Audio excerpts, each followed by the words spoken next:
Nous sommes en direct avec Jean-Robert Lopez, délégué interministériel à la sécurité routière. Bonjour et merci d'être avec nous. Alors 240 morts sur les routes en février, 264 en janvier. Comment est-ce que vous expliquez ces mauvais chiffres?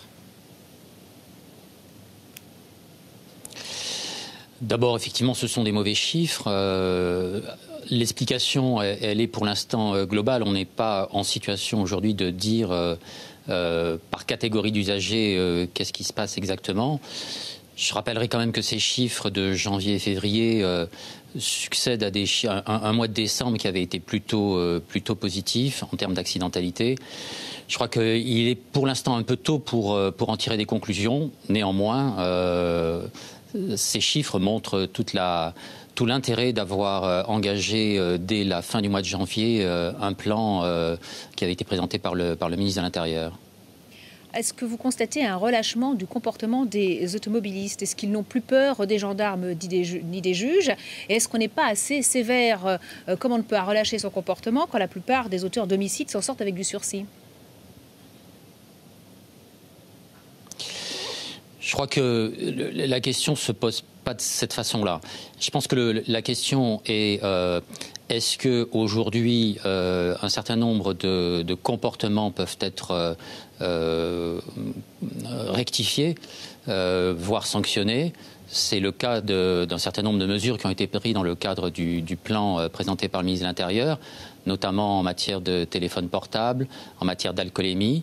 Nous allons en même temps continuer à déployer notre politique de radar. Alors, bien évidemment, ces mesures doivent s'inscrire dans la durée, dans le temps. C'est vrai que l'année 2014 était sur une tendance haussière.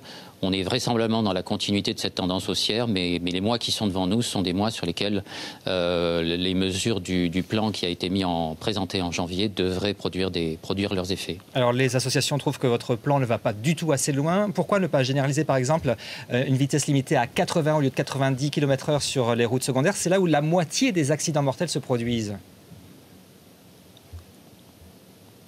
Alors, ça fait partie des mesures du plan.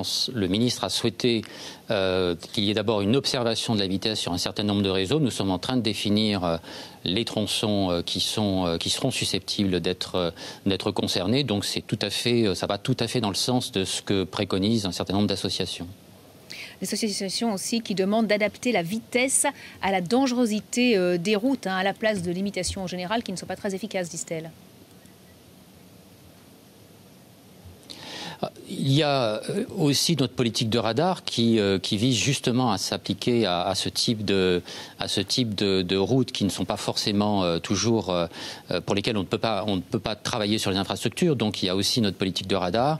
Je rappellerai par exemple que nous envisageons dans les semaines, voire dans les mois qui viennent, de déployer les radars avec les radars feux rouges, des radars vitesse, de faire en sorte qu'on puisse avoir un binôme pour notamment lutter contre ce qu'on a constaté l'année dernière, une augmentation de la mortalité chez les piétons, et notamment parce qu'un certain nombre de comportements, puisqu'on parlait de comportements, chez certains automobilistes faisaient qu'ils ne respectaient pas les feux rouges. Donc ça fait partie des enseignements qu'on a tirés de 2014. Encore une fois, il faut voir ces chiffres de 2015. Ça ne sont pas des bons chiffres et ça n'est pas ce que je dis.